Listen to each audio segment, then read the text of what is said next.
Sinjuri, grazzi li qed issegwu il-programm għal ġrajiet kurrenti llum sa nagħtu ħarsa lejn każijiet li qed isiru hawn Malta ta' abbuż ta' drittijiet tal-bniedem. Stejjer li nisimgħu kulħadd jisma' fuqhom, imma sa nkellmu il-vittmi u sa nkellmu wkoll lil xi ħadd li kien xhieda ta' dawn l-istejjer li qed nisimgħu illum.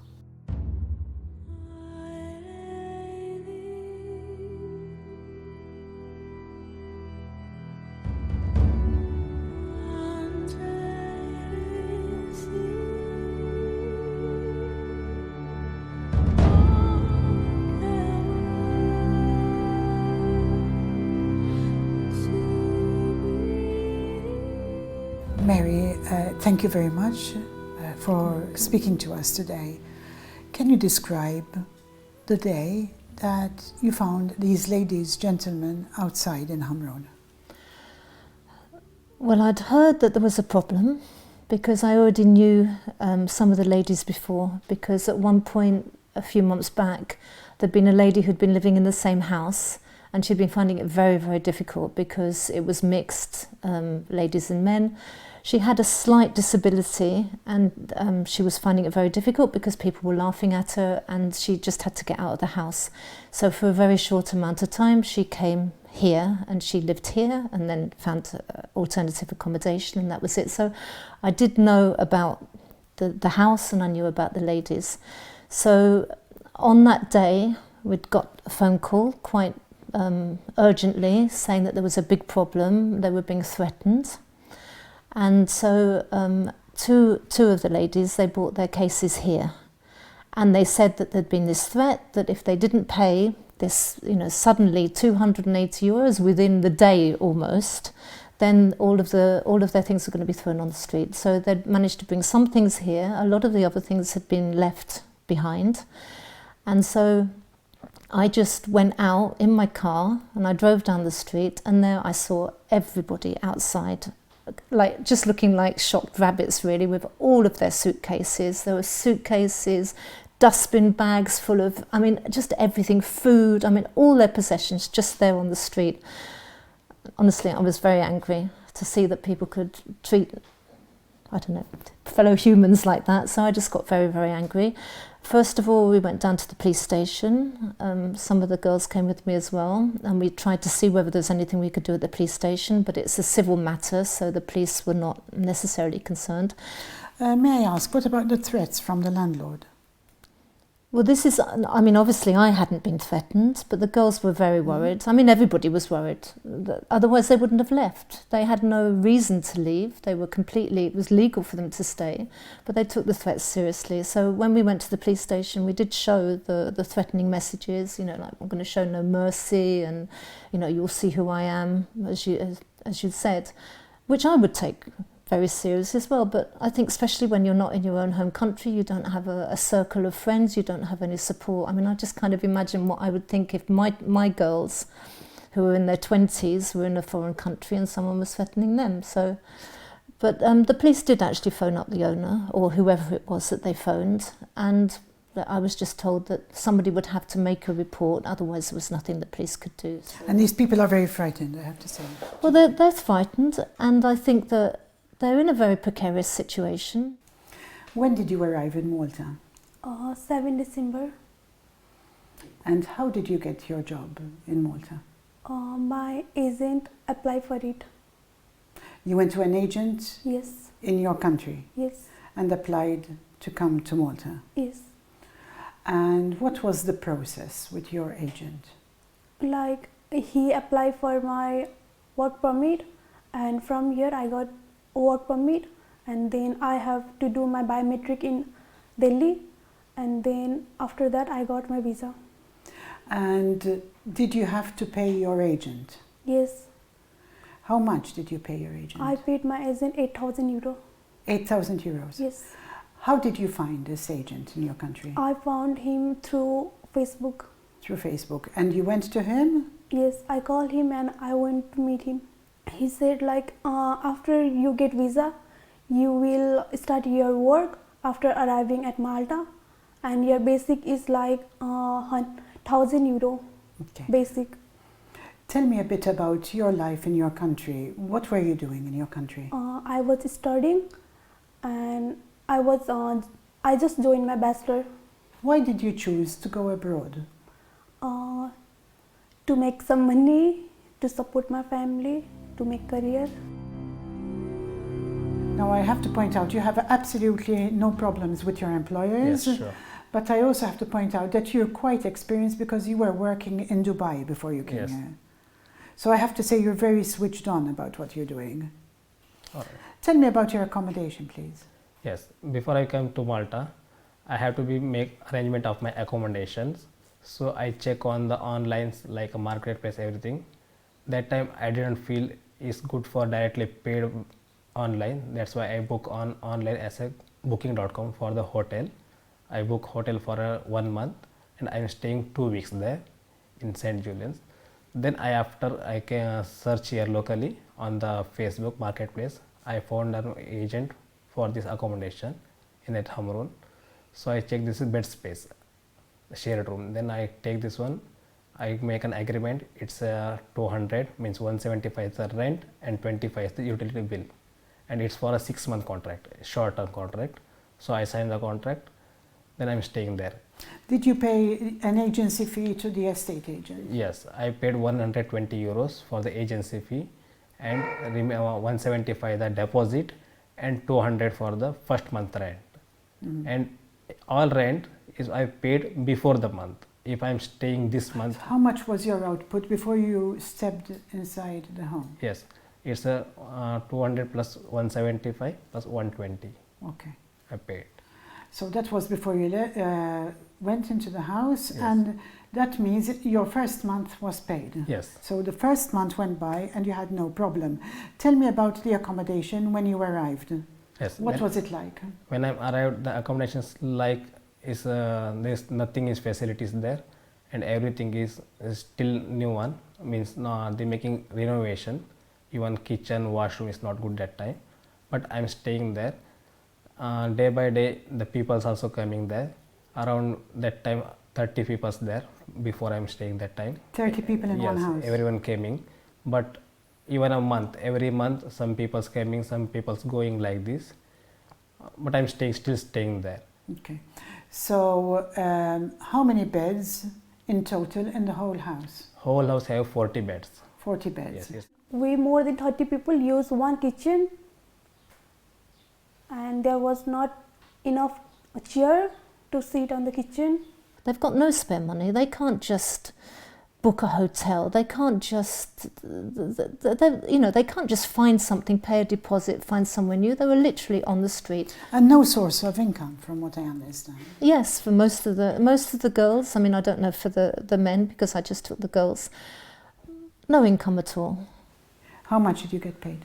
Last time I get 388 after cutting my social security. And absent hours because your company did not have work for you. Is that correct? Yes, It is correct. yes. And when we asked company for a job, company said, "Oh, we don't have vacancy now. Our client didn't ask for a job, so you have to wait for bite." But I don't know how much we are going to wait for work. And you, right now, are you working? No, I'm not working. People coming from the Eastern countries, from India, from Nepal, from the Philippines, they're coming to Malta, they're promised work, they fork out a lot of money to their agencies, they arrive here, there's no job, no work for them, they're put in that sort of accommodation, and then they're offered jobs to, these ladies are saying, Hungary or other European countries. Do you believe that Malta is a gateway into Europe for them? To be quite honest, I think that Malta is a very small island. I think that there have been so many incidents where, I mean, with refugees coming, that it's been made very, very clear that it is too small and that Malta has, does not have the work or the accommodation to be. So now I find it there's that discourse, no search and rescue, and then on the other hand you've got some agencies which I think are completely abusing the situation and just promising people things that is not here. It's a small island, there's not that much work, there's not that much accommodation. Accommodation is horrendously expensive. And I mean, even since I've been here, I mean, I've seen you'd have a flat for a certain amount of money, then it becomes a room for a certain amount of money, and now it's just beds. They're just renting out bed spaces. And nobody, I think, in their right mind would come if they understood exactly what it would be. 8,000 euros is a lot of money. How did you manage to pay your agent in your country? Like my father had some amount and he borrowed some amount from my relatives. From relatives. So he took a loan to pay for your agency fees to come to Malta Yes. and get a job, a paid job. Yes. I mean, we're actually filling the country with poverty now, because these people are on the streets. 2 countries with poverty. You're creating a situation. I mean, the ladies who are here, masters in management or nurses or teachers, they're being taken from their country because they think that there'll be more opportunities, mostly not for themselves, for their families. They're indebting their families, and then they're being lied to. Mm-hmm. So yes, there's a problem here. They're finding themselves with no money, not enough money to buy food, nowhere to live. But at the same time, at home, they're creating poverty. Not the people themselves, but the agents. I mean, it's just money at all costs. The day you were asked to leave or put out? Yes. The problem is every month we paying the rent properly as 175 rent and 25 utility bill. Last month, means April month, the owner came to collect the money. Before, one guy is there, he said take care of that room. He came to collect the money every month, but he never give the receipt of that rented bill. So you're saying to me that the chap you're mentioning is Indian, right? Yes, he's Indian. And he worked for your landlord? Yes. And he came to collect your rent Yes. in cash and never gave you a receipt? Yes. Is that what you're saying? Yes. All of the people I've met, honestly, without fail, I think the Maltese people I've met are very kind, caring, simple in the best sense of the word. People who have got very strong communities and very strong ties within their communities, within the family. But then there are some people who are just completely ignoring that. Completely There's just a for few money. buddies who are basically abusing the system. Exactly. Abusing the system.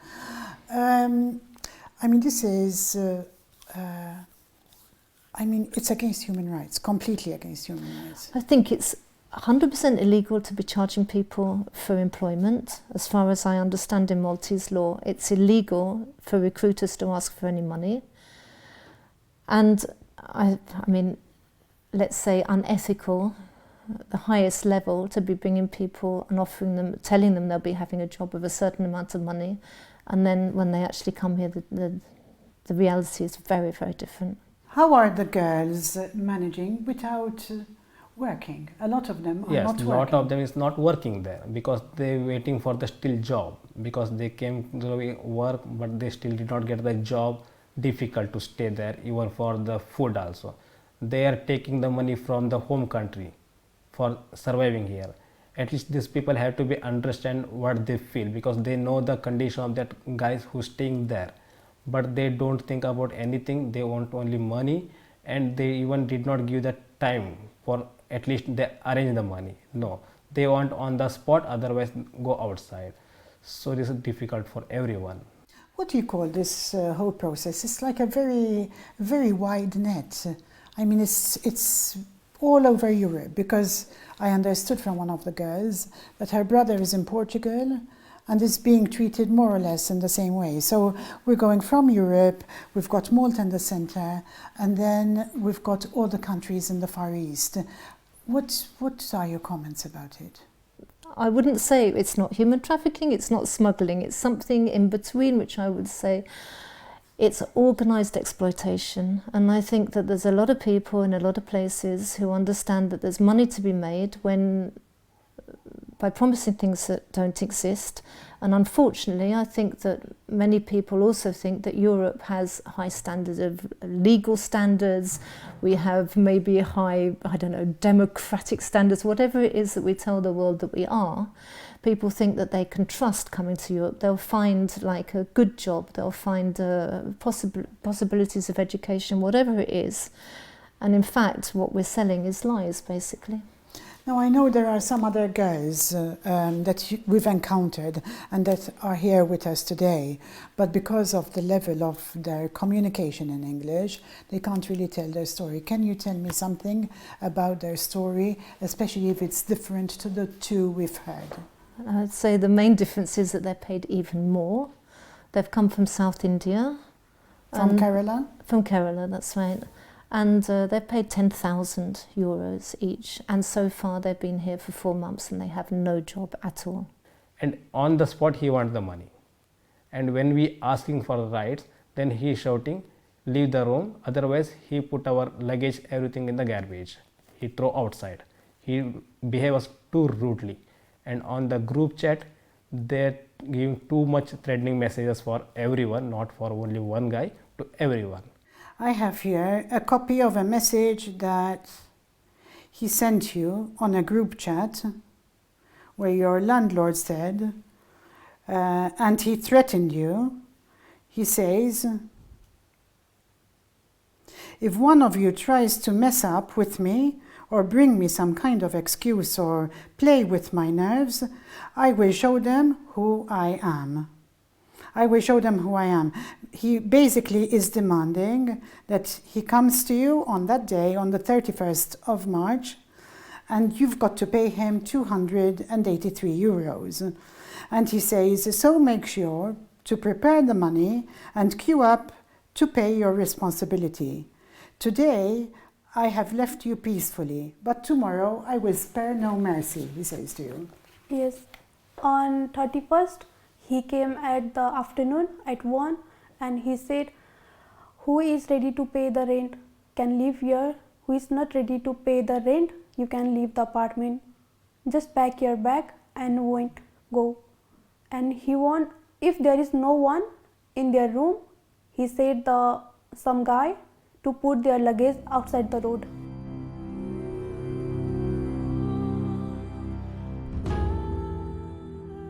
He's shouting, always shouting. He told, we will deport you people, everyone. Deport you? Yes.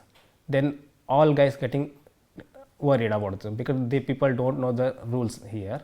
Then they told, we are locals, so we can do anything. Don't teach us a law. So because you're saying because he's Maltese, yes, he told you he can do whatever he likes? Yes. Then we going to the housing authority for asking what is the procedure. Then housing authority told us, you have to give the 1 week notice period because it's a short term contract. It's a 6-month contract. If you give 1 week notice period to the landlord, then you can get your deposit even also back. When we asking our deposit, then owner and that take care guy, they're shouting us too much. They always come to shout and they want to pull us outside.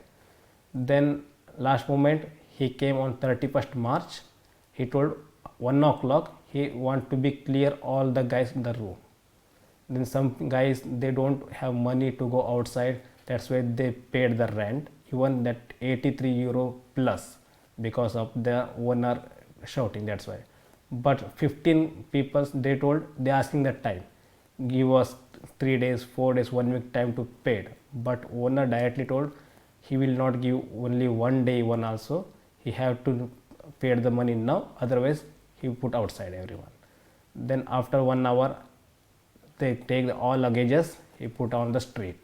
So all ladies, boys, they are crying on the street because they are all, even me also, all are homeless.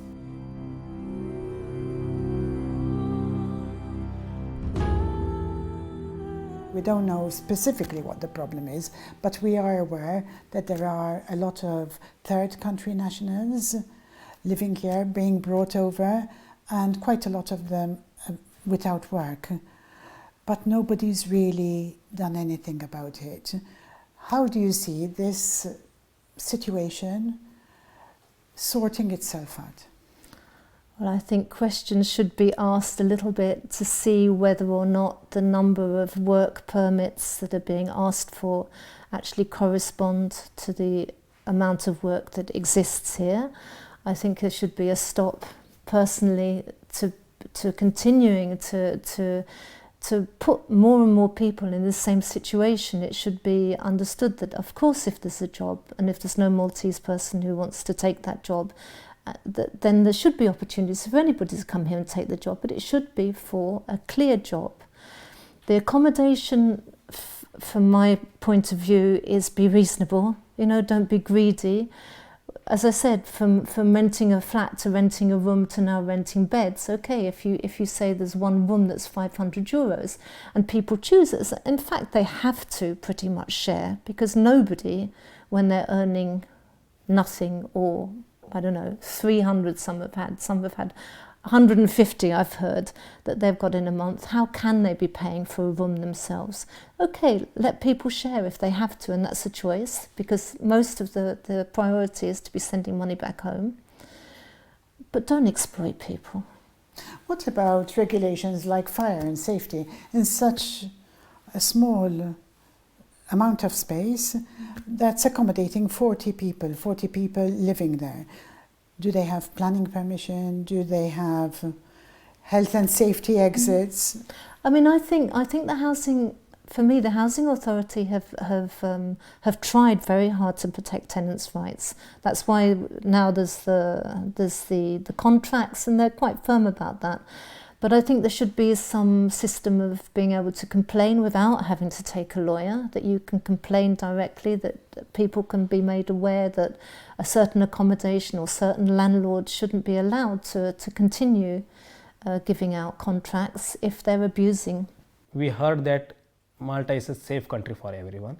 That's the reason everyone came here, even the ladies. The families send all the people to here to earn, because this is a safe country. When we feel like this, we are homeless, they treat us like this, it's hard to us to stay here. Then we think it's not safe for us. Some ladies were telling me that they're watching some of these girls being picked up in a car by a man, let's say, and dropped off in an hour or 2 hours. And they feel that some of these guys are resorting to prostitution. Do you believe that? I haven't personally heard it. Oh, well, no, I had heard one rumour of it, but I have absolutely no evidence of it.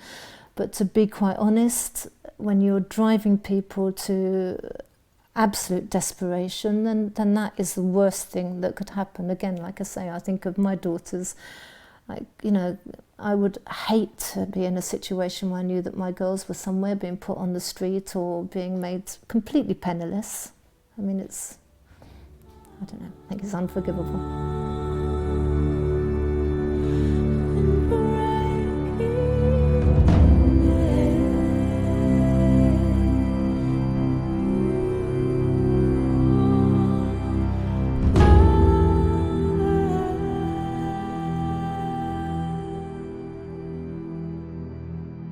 Sinjuri, x'jidrilkom mill-ġrajiet kurrenti tagħna tal-lum li fis-sena 2023 għandna tip ta' skjavitu, jekk nista' ngħidlek, modern.